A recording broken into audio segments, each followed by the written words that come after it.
Ma morning routine pour être sûr de passer une bonne journée. Et je tiens à préciser, le strict minimum à faire.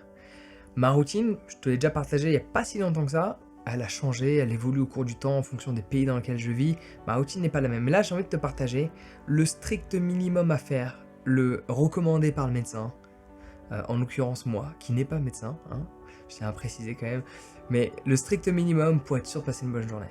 Si je fais pas ça, je sais que je vais passer une mauvaise journée. Parfois je fais plus, parfois je fais moins, mais là je vais te parler uniquement du moins. Donc ça va se résumer en trois choses. Ces trois choses doivent être faites d'une certaine manière. Donc les trois choses que je considère indispensables, et indispensables parce que même quand je me réveille et que je suis en retard pour prendre l'avion, même quand j'ai un rendez-vous super important, même quand je suis pas chez moi, même quand, quel que soit le scénario, il y a toujours le minimum. Quand je suis chez moi, dans mon quotidien, dans ma routine, je vais toujours implémenter ma routine de base. Admettons, je me dis, ouais, cette semaine-là, j'ai vraiment beaucoup bossé, j'ai fait beaucoup de trucs, il est temps de me détendre. Le week-end, par exemple, je vais faire ma routine d'une manière beaucoup plus large. Mais il y a le minimum à faire. Et dans certains cas de figure, si je dors pas chez moi, genre chez un pote, sur un canapé, j'ai un avion à prendre, je me suis réveillé trop tard, je vais faire le strict minimum. Le strict minimum, il se compose de la manière suivante. Douche froide, parce que ça me permet d'avoir cette clarté mentale et d'être fier de moi dès le matin parce que j'avais pas forcément très envie, malgré que ça fait 6 ou 7 ans que je prends des douches froides, il y a encore des matins où je me réveille en mode...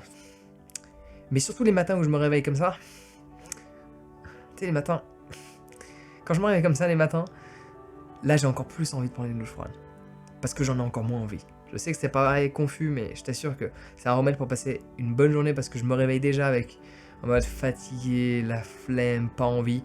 Bam, douche froide, le fatigué, pas envie, la flemme, il a disparu. Donc dans ce coup, tu vois, je passe de je risque de passer une mauvaise journée à je risque de passer une bonne journée. Deuxième chose, c'est la méditation.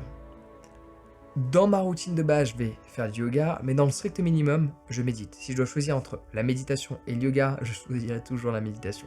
Parce que, c'est ce qui m'a créé moi. C'est ce qui m'a fait devenir la personne que je suis. Et sur un aspect purement spirituel et pas philosophique, mais le yoga a pour but de préparer à la méditation.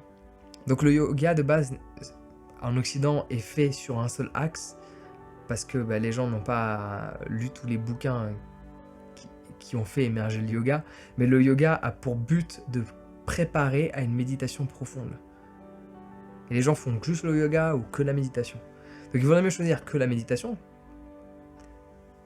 ou yoga et méditation, mais pas que yoga. Ça n'a pas de sens, parce qu'en fait c'est comme si tu faisais... le but d'une entrée, c'est de manger avant le plat. Mais toi tu manges qu'une entrée. Normalement t'as faim, t'as pas mangé assez de calories, parce que une entrée, par définition, tu vas avoir 250 calories. Donc tu peux pas manger un repas avec 250 calories. Ça fonctionne pas. Par contre, tu peux très bien faire entrée plat, quand t'as faim. Mais tu peux très bien faire que plat. La méditation, c'est le plat. Le yoga, c'est l'entrée. Souviens-toi de ça. Donc 20 minutes de méditation, c'est le strict minimum que je fais. J'aime bien faire une demi-heure, mais sinon 20 minutes, c'est le strict minimum. Et c'est quelque chose que j'implémente dans mon quotidien tout le temps depuis plus de 10 ans maintenant. Enfin, ça fait quelques années que je fais 20 minutes tous les jours et de temps en temps le soir aussi. Mais avant, je faisais 1 heure tous les matins. J'ai eu des sessions où je faisais 2 heures. Bon, voilà. J'ai beaucoup pratiqué, mais le strict minimum, c'est 20 minutes.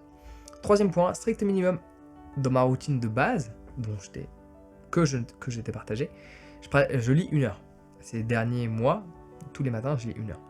Mais si je suis pas chez moi, etc., je vais faire toujours en sorte de me réveiller avant que mon pote se réveille, ou je vais toujours faire en sorte de créer quelques minutes pour au moins lire quelques pages. Avoir ce moment donné où je peux lire au moins 5 pages. 5 pages, ça se lit très vite. En fonction du livre, évidemment, mais de manière générale, 5 pages. Mais juste lire 5 pages, histoire que avant d'être connecté à quels que soient les réseaux, à quelle que soit la chose, mon cerveau, en fait, il va se concentrer sur quelque chose. Donc il s'est concentré sur, entre guillemets, rien via la méditation, sur un point de concentration, et là il va se concentrer sur des phrases, et je sens que ça fait du bien à mon cortex préfrontal de lire quelques pages. Voilà. Et tout ça, tous ces 3 éléments, évidemment je l'ai fait sans avoir touché mon téléphone. C'est pour ça que la méditation guidée ne fonctionne pas, parce que la méditation guidée, qu'est-ce que tu fais? Tu tripotes une application, quoi. Avec des écouteurs et tout ça, enfin... Un jour, je m'en remettrai. Apprends à vraiment méditer. T'as pas besoin de méditation guidée. Non, apprends à méditer. Tu vois, imagine, on doit te guider à chaque fois que tu vas à la natation. Non, apprends à nager et t'as pas besoin d'un guide. Hein. C'est comme tu vas aller te balader en montagne, t'imagines, tu dois avoir un guide à chaque fois que tu vas te balader quelque part. C'est infernal, quoi. Tu les vois, les touristes dans les villes. T'imagines, t'as un guide donc pour tout ce que tu fais. Non, il faut apprendre et faire. Apprendre et faire. Faut arrêter de vouloir être guidé en permanence. Sinon, tu reviens au stade de l'enfance. Où on a besoin de te guider, de t'indiquer. Non, le stade adulte, c'est la responsabilité. Je ne sais pas, je décide de savoir. Ou pas. Si je décide de savoir, j'apprends. Et après, je fais. Voilà, tout simplement. Tout ça, je le fais sans avoir checké le téléphone quoi que ce soit. Je prends mon petit déjeuner, et après, je me connecte au monde virtuel. Mais pendant tout ça, je le fais pas. Et là, je suis sûr de passer une bonne journée. Et c'est bizarre, mais je passe tous les jours une bonne journée, parce que c'est tous les jours que je fais ça. Je check jamais mon téléphone avant. Sauf cas d'exception, je me suis réveillé très tard, je sais qu'il y a tel artisan qui vient à tel moment, mais c'est pas sûr, etc. Je regarde juste le SMS, s'il est là, et je le réponds. Et après, je remets en mode avion. Mais c'est vraiment un scénario qui arrive 2 fois par an, parce qu'en général, j'anticipe. Et anticiper te permet d'être moins stressé. Parce que quand tu anticipes les choses par rapport au rendez-vous que tu as, tu peux prendre le temps nécessaire pour avoir cette petite bulle où tu ne te presses pas. Donc ces 3 choses que je t'ai décrites, douche froide, méditation et quelques pages de lecture, c'est de le faire sans être stressé par le temps, sans être en panique, de prendre le temps. Et après tu peux courir, si tu veux, mais juste d'avoir ce moment donné où tu es zen, calme, au réveil, ouais, sauf sous la douche froide, évidemment. Et prends mon petit déjeuner, tranquille, sans être pressé, et après je m'active. Et après ces moments, il faut les bosser, etc. Mais au moins tu as cette petite bulle où tu t'es senti bien, tu t'es senti genre... Et après, tu y vas. Ça fait un moment, en fait, c'est comme si tout ça est un moment de préparation pour la vie active. Et là, tu es sûr de passer une bonne journée. Donc ça, c'est le strict minimum que je te recommande pour être sûr de passer une bonne journée. Dis-moi en commentaire, qu'est-ce que toi tu fais pour être sûr de passer une bonne journée. Allez, ciao.